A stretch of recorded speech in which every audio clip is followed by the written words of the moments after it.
Welcome to USA Global TV and Radio, where our mission is to provide education, entertainment, hope, and inspiration. USA Global TV and Radio connects you with experts and audiences all around the world every single day to help you succeed in business and to live a richer life. Visit us at usaglobaltv.com to learn about career and life-changing training and mentoring programs like the Listening Mentor. Subscribe to our newsletter to stay informed about our special programs and offers. Discover how you can become a guest on one of our shows or a host or producer of a USA Global TV and Radio show of your very own. That's USA Global TV and Radio, where the doctor is always in.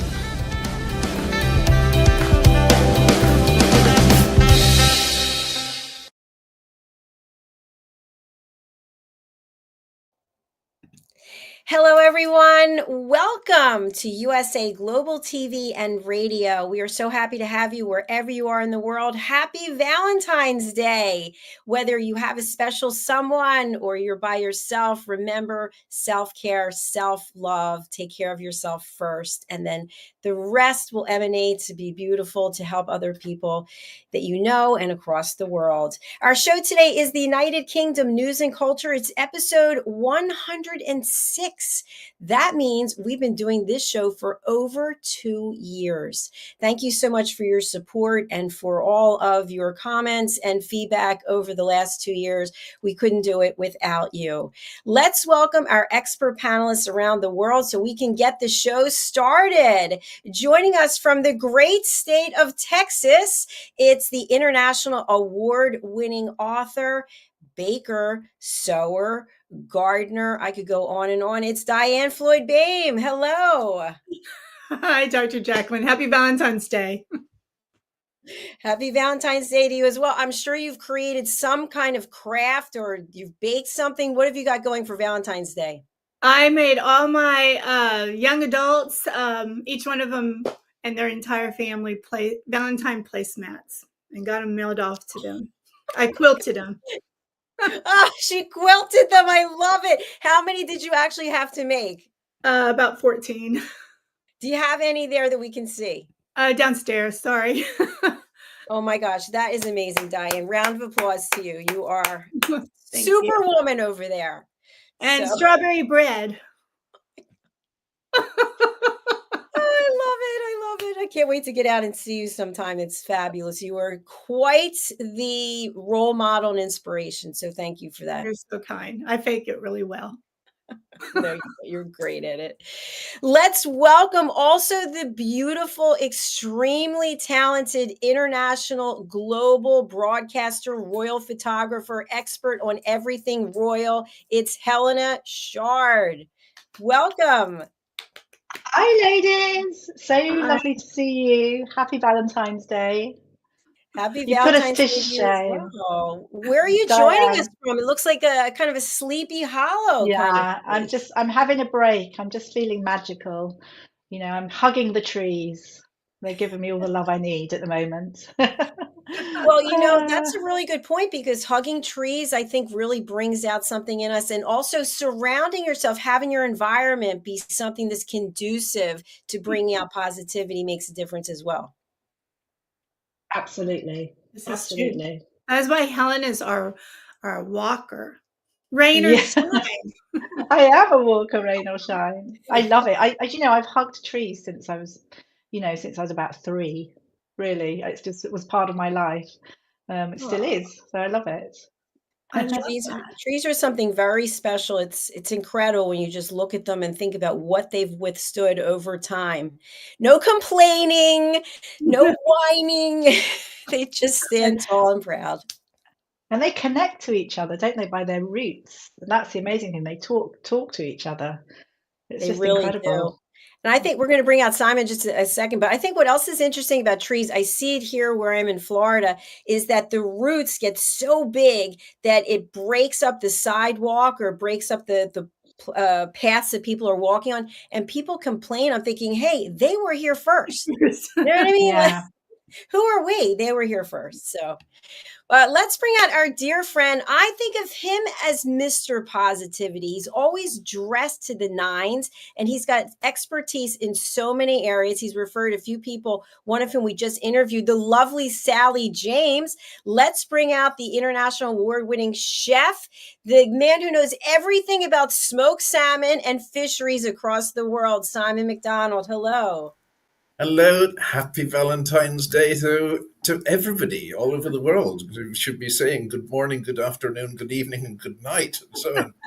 We cover the world. We are global. So, Absolutely. And you're here lovely with to be 3 back. ladies today. What do you think of that? Yeah, well, yeah.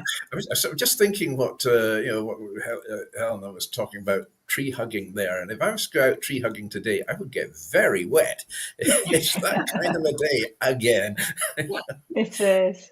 Yes, the Rain. tide It's the a tide never comes in here; it only comes down. Well, you know what I I'm think I wondering? think We have several team members who live in the Seattle, Washington area. And actually, I had family who lived in Tacoma for a while, and we go out and visit. And apparently, the suicide rate is higher there because of the weather. I don't know if it's still accurate or not, but do you feel kind of down and blue when it's raining for more than a day or two? No, if it stops raining, I get a shock. It's been that kind of a winter here. It's been one storm after another. The UK's taken a real pasting with it this year. So I don't know. Is it climate change? Is it global warming? I don't know about the warming part of it, but it's global anyway. So there we are. How about either of the two lovely ladies? Do you feel your mood changes when it's raining or snowing, or you're pretty much the same regardless of the weather? Helen? I love the sunshine. I really love the sunshine. I love being able to go for a coffee and sitting outside a cafe. Simplicity, I love it. I really do. But I put up with the rain. We don't have in London. We don't have as much rain as say Simon in Scotland. I think that he probably gets a huge amount, but we have enough, and it's cold enough. I think we're expecting it to be at least -7 next week. -7 to -10. Anything with a minus Woohoo! in it, just I don't know. I don't like We'll it. get the -10 bit then if you're getting minus. Oh my stars! No, Oh my stars! If it is, if I am iced in for like, or if it's like really cold and I'm inside for 2 days, I'm like going nuts because I'm going to be outside in the sun. I'm going to be gardening or like Helena walking. I want to enjoy the sunshine and Dr. Jacalyn, you're right about Seattle. It's very much known for that, and I had family there as well. And in the colleges, they tell kids to put in sunlights in their college dorms so they don't get so depressed because so many kids come from all over, right, the country, and then they're in shock because they haven't ever experienced that kind of weather before. Yeah, wow. it's crazy. Yesterday when I was driving to teach exercise class, it was 71. That's what it had on the car for the temperature. And there was a little bit of a cool breeze, and people, seriously, they were bundled up. I saw people with hoods and scarves. It was a little chilly. I'll be honest with you. I did have a little jacket on, but I thought, wow, we're getting crazy now. Definitely getting crazy. I'd love to see how they manage So here. I funny. mean, a couple of days ago, I mean, it was lovely, beautiful sunshine here, but the air temperature was down around about zero. So yeah, it was. It's lulled you into a false sense of security to go outside and think, "Yippee, this is great! Take the jacket off." And say, "Oh, heck, what have I done?" Well, I'm just going to put it out there to all three of you that you could move to the great state of Florida, where it seems to be warm most of the time. So, just saying. But then Yeah, they'd miss all that beautiful spring in their country. That's true. Yeah, I don't know. it's- I'm over spring, but but I know we were waiting. have two beautiful people here who have stories to present. So Diane and I can listen and become educated and then just give our 2 cents. So thank you. I don't want to take up any more time from you. Helena, we're going to go with you first. What's going on there? Okay. What are you covering today? Today I'm just going to have a few different stories. So I'll have a little bit of royal, of course, as always, and a little bit of history and a little bit of pop, I guess. So just a little bit of all-round news. But I'm going to start with the royal side of things. So Catherine, Princess of Wales, who we all wish really well, is on the mend, which is fabulous. She was seen leaving to go to Sandringham with her 3 children and husband, and it's half term, and obviously her children by her side and cheering her up, and she's actually doing well, and also she's able to visit King Charles, who's also on the Sandringham estate. He travels by helicopter to London. I think it's once a week at the moment for his I don't know if it's radiotherapy. I'm not 100% sure, but and it's just been lovely just to see them out and about. King Charles waving at people and smiling. I'm sure that they're inside going through, probably exhausted, but it's great to see them. And I have to say, we are missing them media-wise. We always had Catherine, Princess of Wales, on all the papers, etc. So she's really missed, and I think we're all raring for her to get back. So that's lovely. I think we've got a lovely picture, in fact, of I think the Prince and Princess of Wales. I'd just like to show, because it's Valentine's Day. It's a very relaxed photo. I love that photograph. And obviously that's the RNLI charity, and that's the charity that saves lives at sea, the Royal National Lifeboats, and that's really, really great. So wishing them well. And moving on, so a little bit of a funny one. This is a few days ago when we were a strange one, and it has opened my eyes to Amazon, I have to say. Naughty, naughty Amazon. So that King Charles has Buckingham Palace released a statement, and this was to do with they were absolutely furious over AI books which had been released about King Charles. 7 different books and a real sort of sham biogs, and these books have been released with also Amazon wonderful biographies of really, really high profiled writers, and they've just been obviously made in minutes, put out. Buck Powell and obviously everybody is sad. It's really quite intrusive and insensitive, and they are now looking into it legally. Amazon pulled them off the shelves, and they're now looking into it. But Amazon's so big. How can that happen? I just don't know. I mean, they really were. They're complete lies. It's completely made up, and obviously people buy into the royal family. There was names of authors put on the front of the covers, and obviously they're not real because they're AI. And I think we have a picture as well of 3 of the books. Yeah, there we go. Behind Palace Walls, The Untold Secrets and Truth of the Cancer Diagnosis. I mean, awful. King Charles and George, is that George VI, I imagine? But, talking about tears and his fears and ascending the throne. I mean, what a load of nonsense. But who knows, you see? And this is like really, well, I just find it a time that is quite scary, isn't it? How AI can just push things out. it's almost like, you know, we need some rules in place to stop this, to stop everything that's going to cause a lot of problems. But anyway, so moving on, you know, as I said, King Charles is doing well. We'll obviously be seeing his family. He's travelling to London to have his radiotherapy, so I believe. And I would like to show another photograph as well of King Charles and Queen Camilla, because it's Valentine's Day and it's just a fun, happy photograph of them jolly. And that's, you know, that's what we want to see. We want kindness and we want joy. Absolutely. So lovely showing that. Another thing as well, which is great, and it makes me think, goodness me, we really need to go out with our I forget what you call it, what the detectorists. We have to all be detectorists and go and find, you know, treasures and things like that. One, it's history, which I absolutely love, but two, it can bring in money.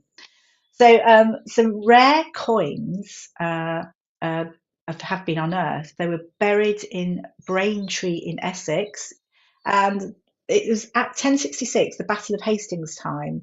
They're expected to sell next week at auction for something like 180,000. There's 122 Anglo-Saxon pennies, and it's part of a hoard, I think, of 144.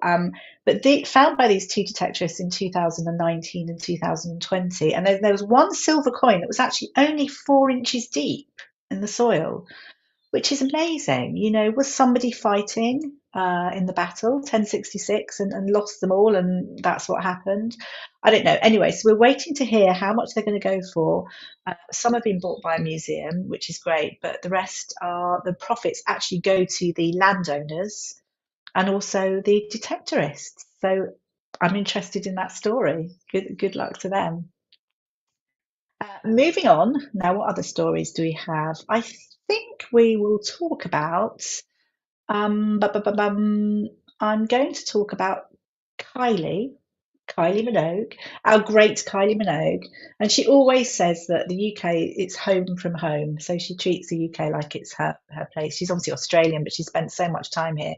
Now, she has done so well. I mean, I have to say, she always looks so great. She's so kind. She's so perky. I wouldn't even like to go through all her you know, her number ones, etc., all over the world. But she is now going to be presented with the Brits Global Icon Award. Now, that is the top award, the highest accolade, and it's been given to various people. I don't know, Elton John, I think, and people, you know, various people. But she is so excited. And just here in the UK, she's had 7 UK number one singles. She's had 9 UK number one albums, and also her Padam that came out has done really well. And she's been going for over 30 years, and I just think she never really changes. Everything's positive around her. She's a joy, isn't she? And I know that we saw her when she was presented her Grammy, which was not so long ago. I think that was in the States, was it a week ago or something? And there's a lovely shot of the behind the scenes where she finds out she's actually going to win her second Grammy for Padam. I don't know if we've got it. She's just in her dressing room. She's with her little, you know, dressing robe on. And it's so lovely to see her excited. You know, still now, 30-something years later, she just is so happy to win things. And it's lovely not to lose that fun side. Do we have the little video? It'd be great to show it if we do have. 2-time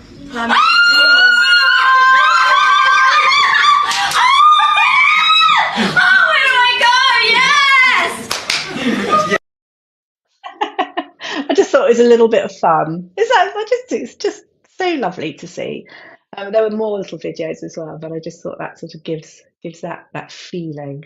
And moving on as well, around the time of these rare coins, in fact, being buried in 1066, there's something called the Ceremony of the Word, and the Tower of London.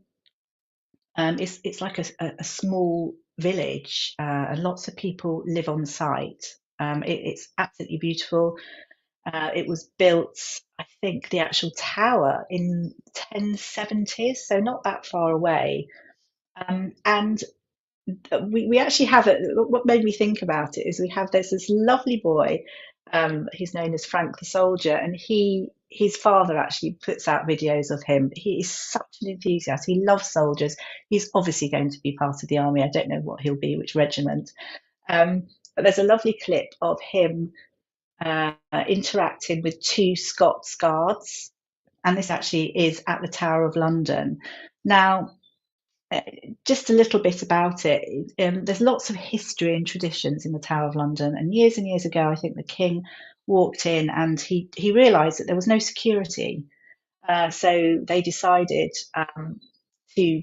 I think it's a ceremony of the word and ceremony of the keys, but this is about ceremony of the word. So roughly between 10 p.m. and 10 a.m. in the morning, there are lots of people that live on site, but they have to come and go.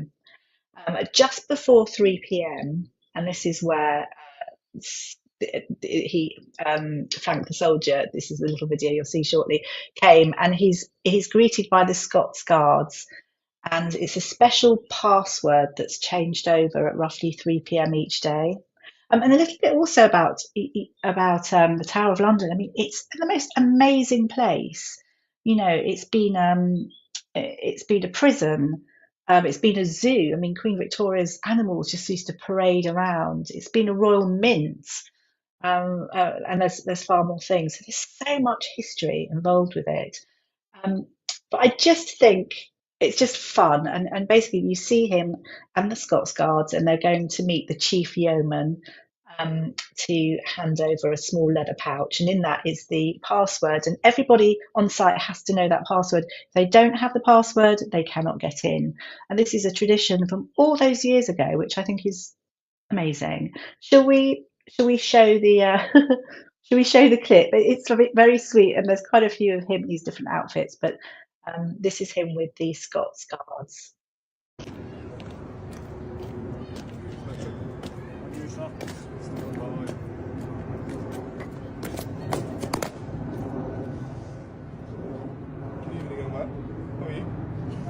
Good.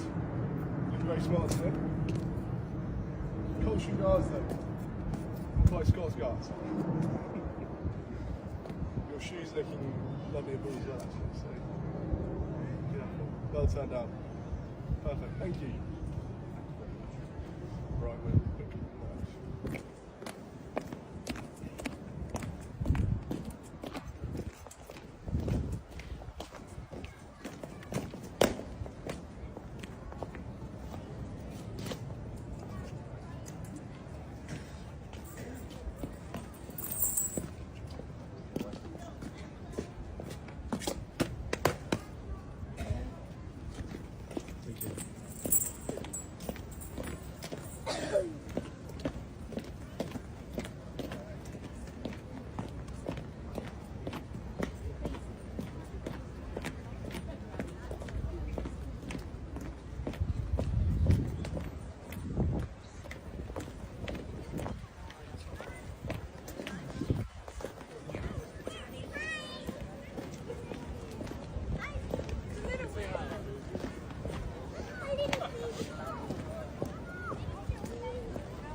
I just think it's so sweet, isn't it? So that's Frank the Soldier, and he was so excited when he was saluted. But you know, obviously that's the Tower of London.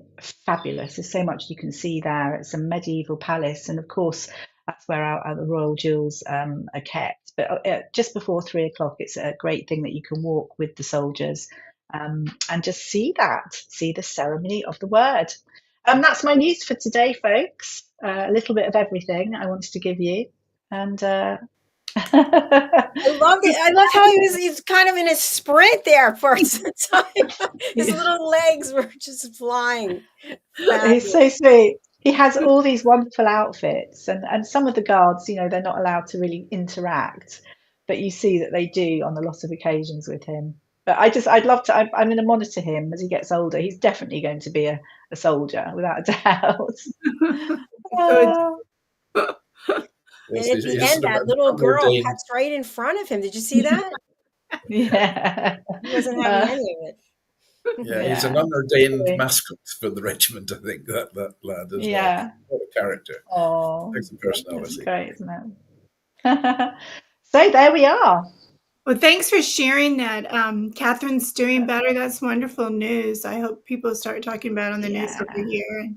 And I know I'm not going to go into what's going on over there, but it's just it's an odd one, isn't it? Because of obviously the illness of our top royals, it's sort of allowed. It's created this little void that people are taking opportunities of. I suppose you can't blame people, but there we are. But onwards and upwards, people are doing well. And everything continues. Huge problem, and I can't believe that those books were released without people. Isn't it amazing? Yeah. I was interested in your thoughts on that, actually, because to think that AI can literally write the book in minutes and it's quickly done, it's quickly put out. There's no one actually checking anything, which is bizarre. I really don't get it. But can you imagine if we all had this happening? I mean, I was talking to someone, and there's been lots of political figures that have had AI.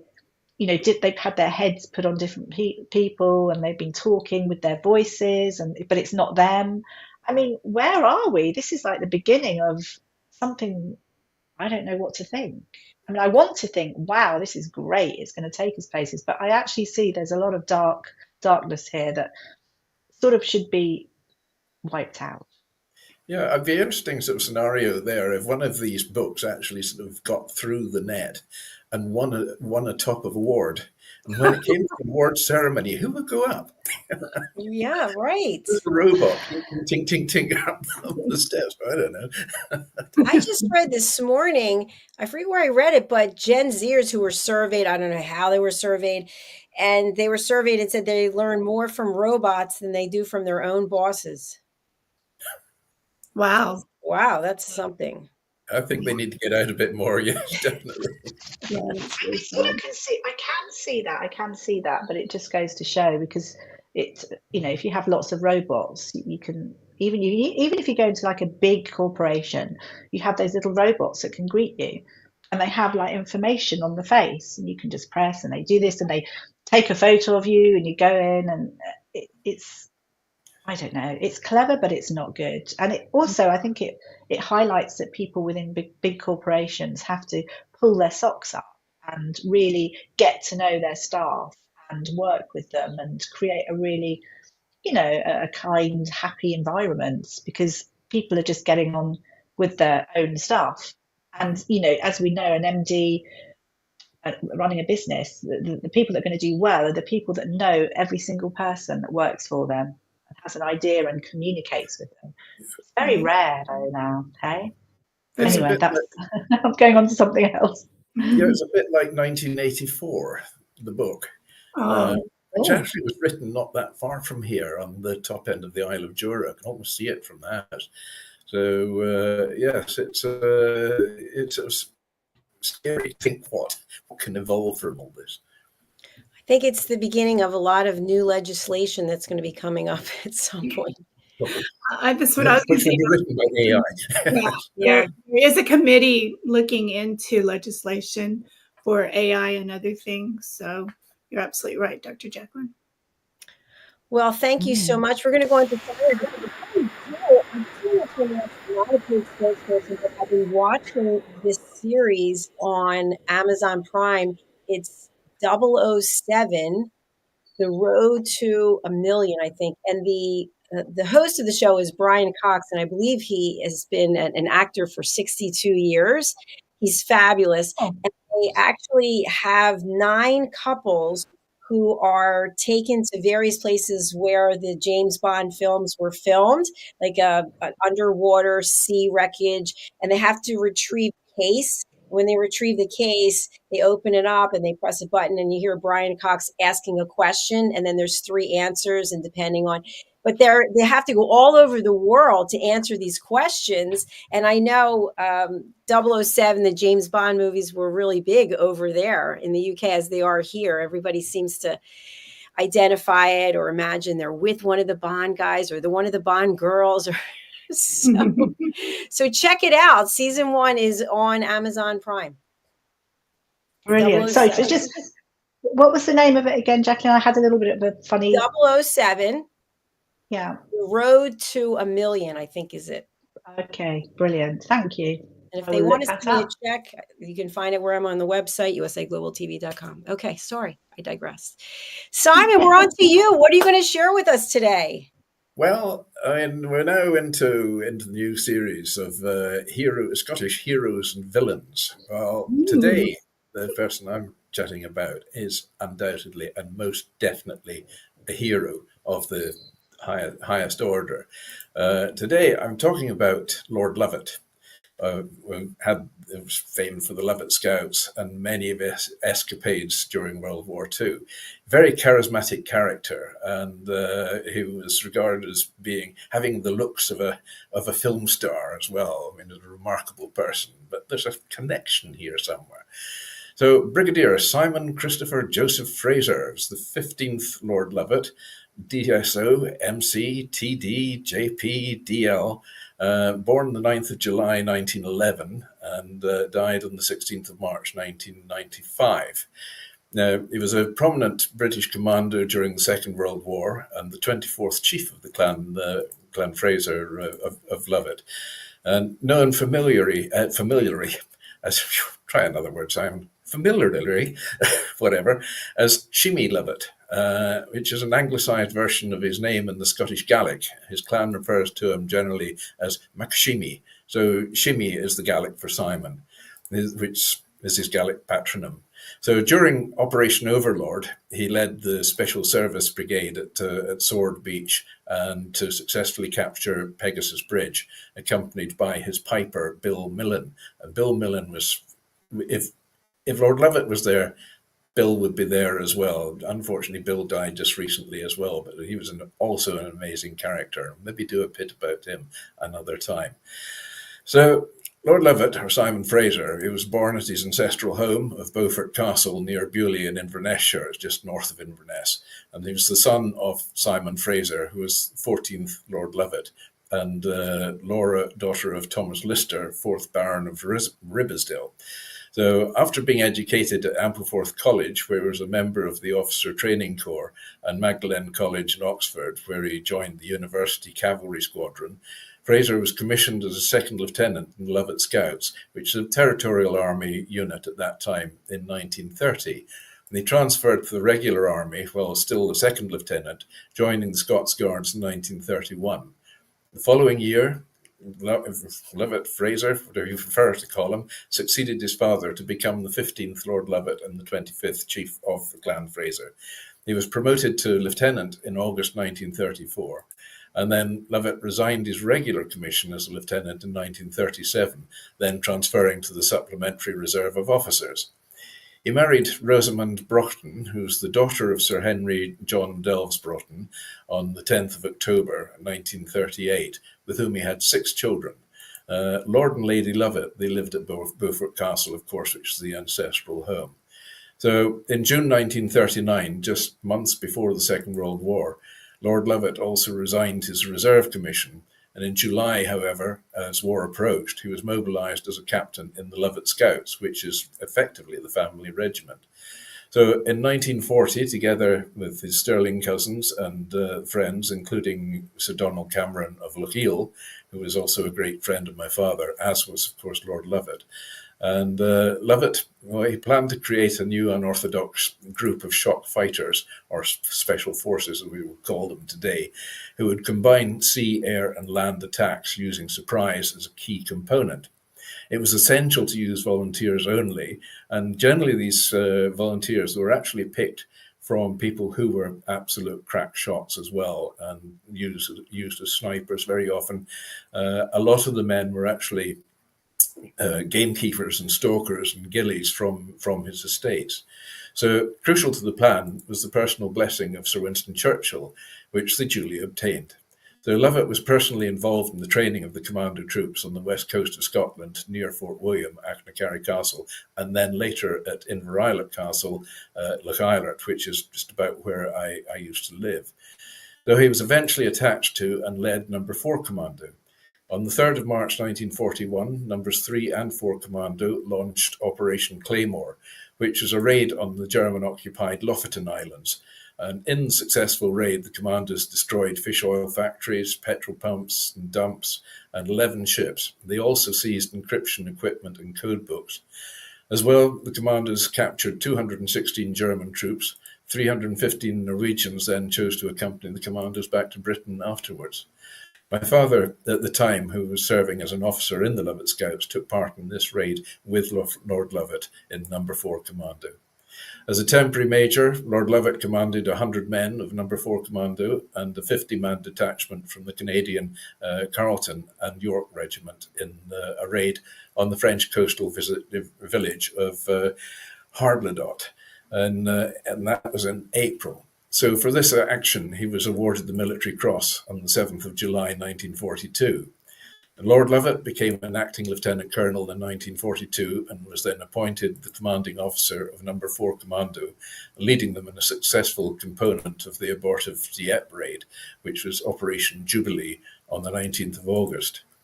His commandos attacked and destroyed a battery of 6 150mm guns, and Lovat was awarded the Distinguished Service Order of the DSO.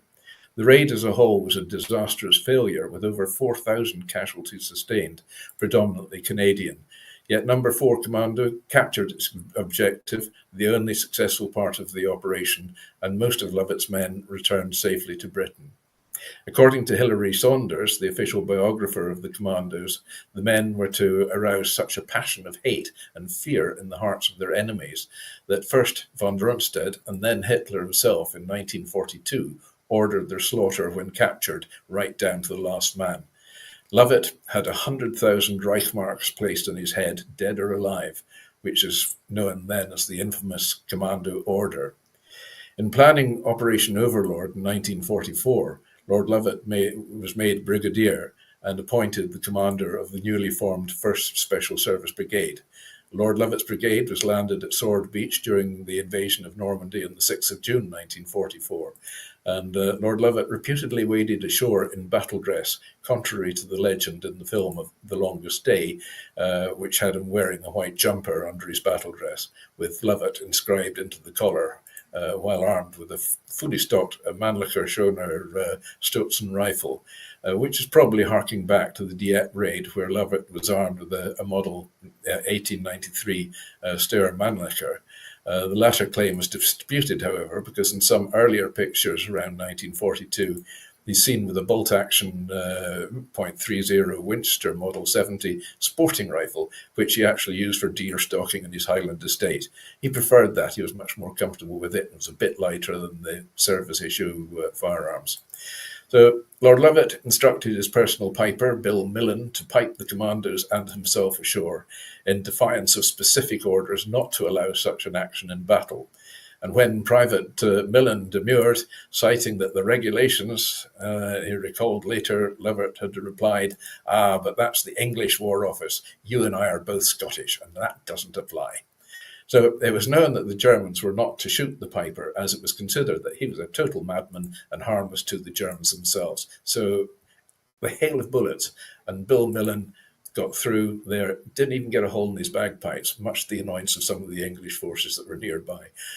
Lovett's forces, well, they swiftly pressed on, Lovett himself advancing with parts of his brigade from Sword to Pegasus Bridge, which had been defiantly defended by men of the 2nd Battalion of the Ox and Bucks Light Infantry, who were the 6th Airborne Division. They'd landed earlier in the hours by glider.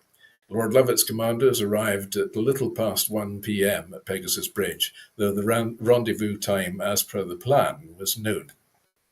It's a common misconception that they reached almost exactly on time, late by only 2.5 minutes. But upon reaching the rendezvous, Lord Lovett apologised profusely to Lieutenant Colonel Geoffrey Pinecoffin of the 7th Parachute Battalion.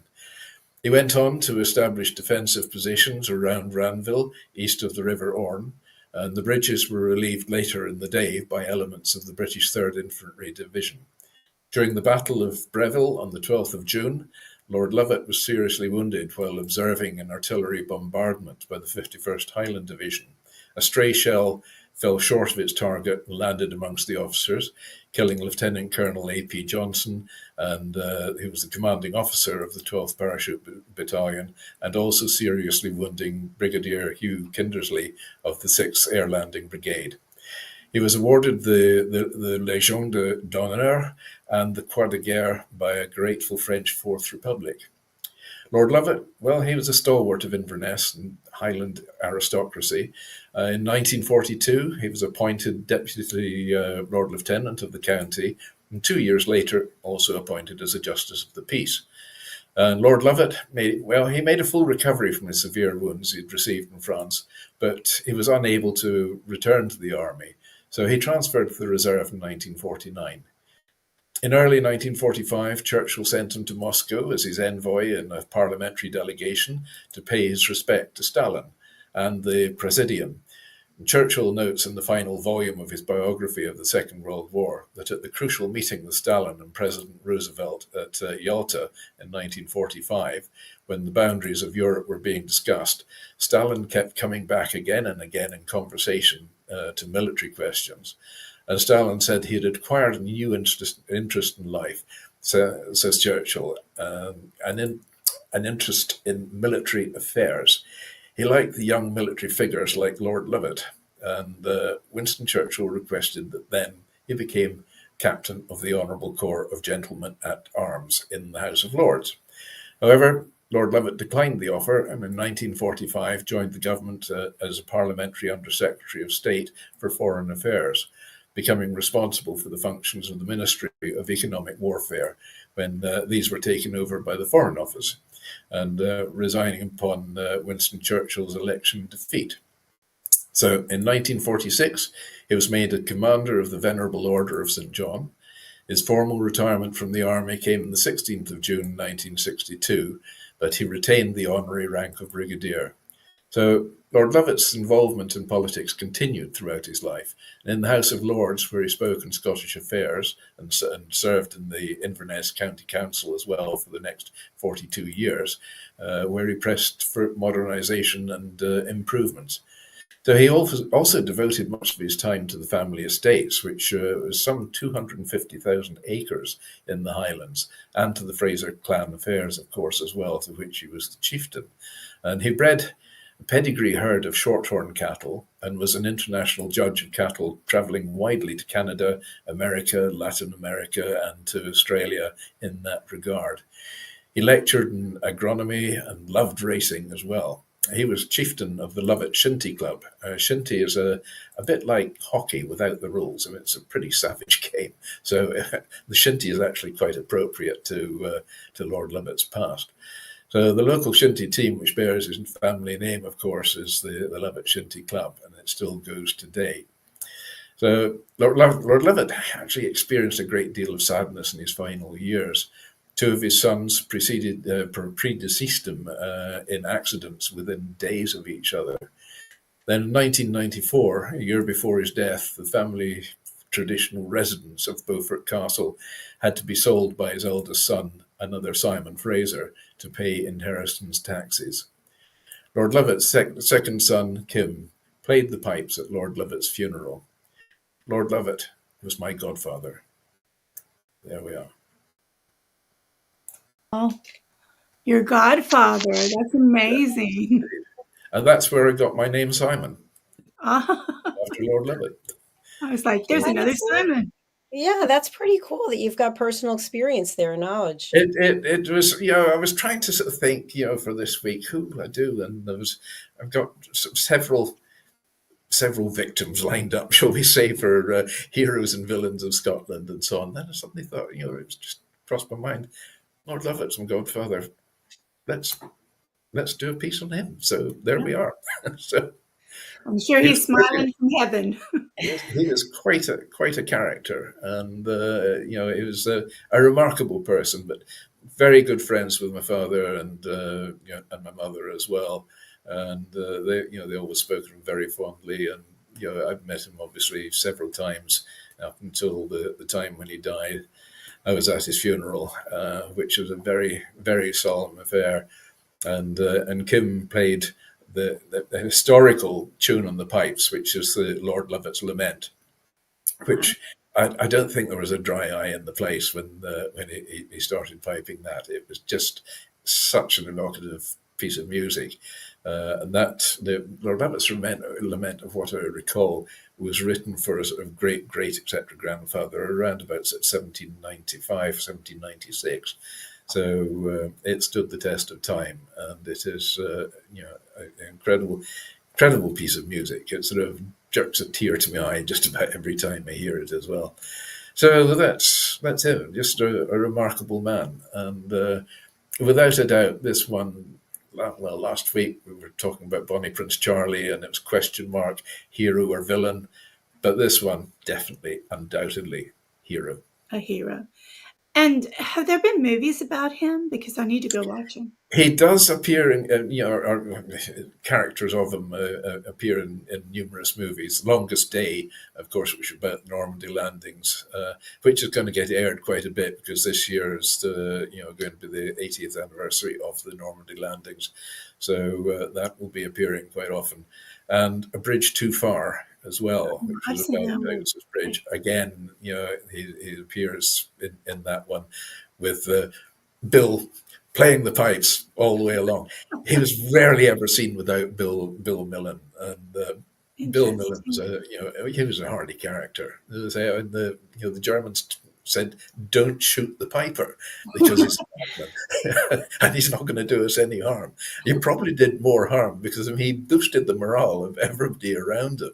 But the bravery of that man was quite extraordinary because he was marching ashore under a hail of gunfire the whole time and marching right up the beach, playing the pipes with no firearm himself. He couldn't shoot back. With bagpipes, okay, you could maybe cause some damage to the enemy's ears, but he didn't have a hand free to shoot back. So he just kept on going. But that's the kind of men that Lord Lovat inspired to carry on as well. My father was very proud to serve in that regiment. I bet. I'm sure there's documentaries on him. I'm going to have to look that up. I would imagine there will be. I haven't. Yeah. And what a handsome man! I know, really. He was. He was. No. I'm not going to go down. So handsome. That was him and his wife at Buckingham Palace. Lovely. Yeah. Thank you. Thank you so much, Simon. Helena is not with us right now, so we thank her as well. Sure. Simon, you've referred one of your friends, and she's done a couple shows, I think, with DIANN, and she's coming on for Amazon Live on Friday. So I don't know why our names are all there, but there they are. Apparently, we'll all be there as well. So an amazing author. She is just the most extraordinary writer. She, prolific.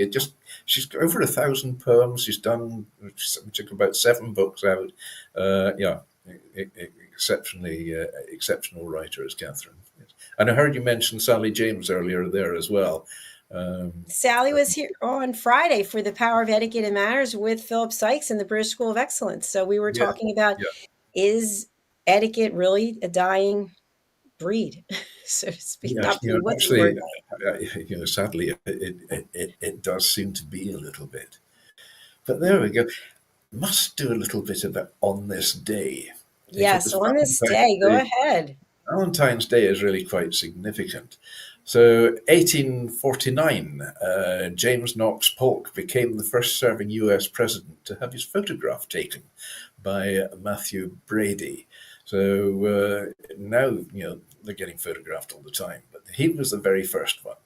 1929, the St. Valentine's Day Massacre, of course, in Chicago, where 7 gangsters were killed, allegedly on Al Capone's orders. For birthdays, well, we've got Carl Bernstein in 1944, so he's 80 today. Happy birthday. He's an American investigative reporter who covered the Watergate scandal for the Washington Post, and he was born in Washington, D.C. For deaths today, well, the obvious one, St. Valentine. He died giving birth to Valentine's Day. Some sources say it was in 270 AD, others say between 269 and 273. So AD 270, it must be about right. He'd be an old man today, just about as old as I feel. You're young. Keep it going. Flattery gets you everywhere. Yes. Thank No, you, age is just Simon. a number. Age is just a number. It just denotes the experience that you have in life. And That's right. That's my story, and I'm sticking to it. I think the number is 14 for the number of placemats that DIANN has made by hand. Is that the right number, 14? Yes, but with a sewing machine, of course. Oh, of course. No. My great-grandmother would have done it by hand. Well, to me, sewing machine, I think it's all by hand, right? Your hands are there guiding, leading. That's true, but, it's not what a real seamstress would say. You are a real seamstress, DIANN. I Get only the T-shirt. I only have 2 sewing machines going. Oh my God. At the same time. Sometimes. This is serious multitasking. Yeah. Amazing. I'm You gonna should be do a video on that, the DIANN. other one's quilting. I have trouble with the coffee machine. Yeah. I do too. I've been married almost 45 years, and I still cannot make my husband's coffee. Oh my gosh. So I have a quick question for the two of you before we close out today, because I was reading something by Sir Anthony Hopkins and I thought it was really interesting. But basically, he goes through a litany of items. But one thing that really stood out to me was that we celebrate the marriage, the number of years, but we don't celebrate the love. What comes to mind when you hear that, DIANN? I really agree with that. So, yeah, my husband and I, we celebrate love all the time. So, woo, yeah. Here. Excellent. I think you have to. Yeah, for each year of marriage, they've got a different name. There's the spoon, there's the ruby and the diamond and so on. I think yours, Dan, must be the long-term service medal. I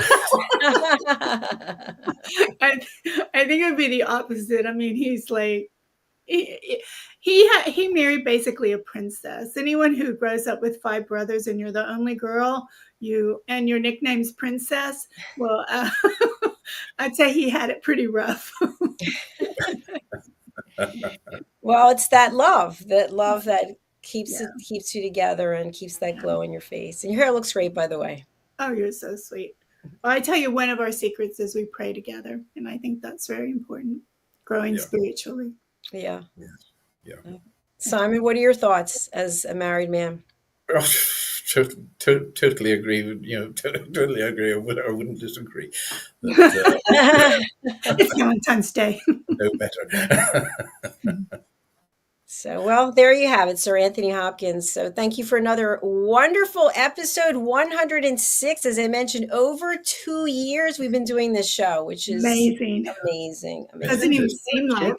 Because before that as well, I mean, before we had this, this is the continuity of the was it the Celebrate Great Britain Royally Rich. That's it, which was quite a mouthful.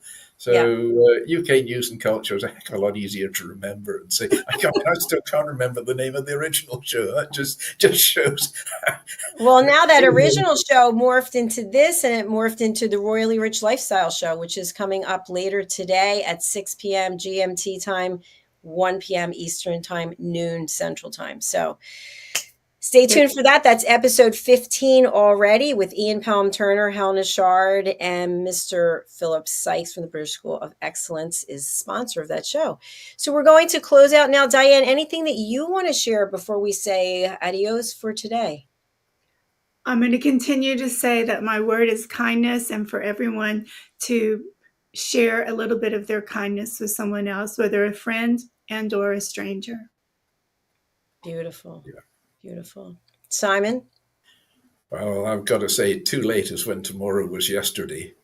You've got to think about that one as well. I love that.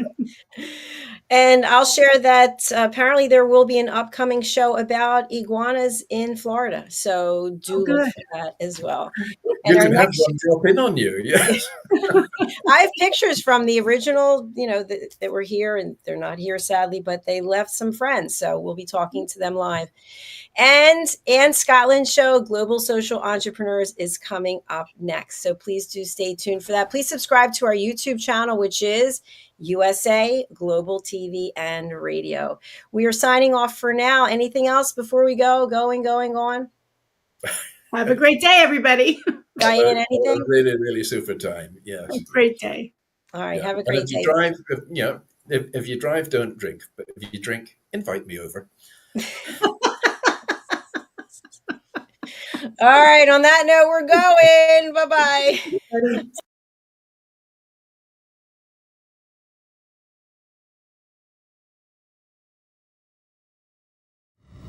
The last few days have been really amazing. I had the trainer course from the British School of Etiquette. And I must say it's been one of the best decisions I've ever made and one of the best investments I've made in my own training and development.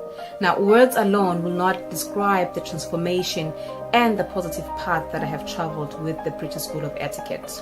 I find I learned a lot from the lessons this time I came. The last few days with the British School of Etiquette have been fantastic. And what I've learned now is really beyond my expectations. This is the most rewarding experience and the best investment I have made this year. It was just great. I learned so much, and when I go back to Belgium I will incorporate a lot of it into my day-to-day life and business. It's been absolutely wonderful for the whole week that we were here. I feel transformed, and I feel like blowing a trumpet and tell people, come and do this school, this class is the best, this is the best school ever. You should take it. It will change your life immediately. I am now able to teach other people how to bring the best of them. Thank you. Thank you, BSc. Thank you. Thank you so much. Thank you.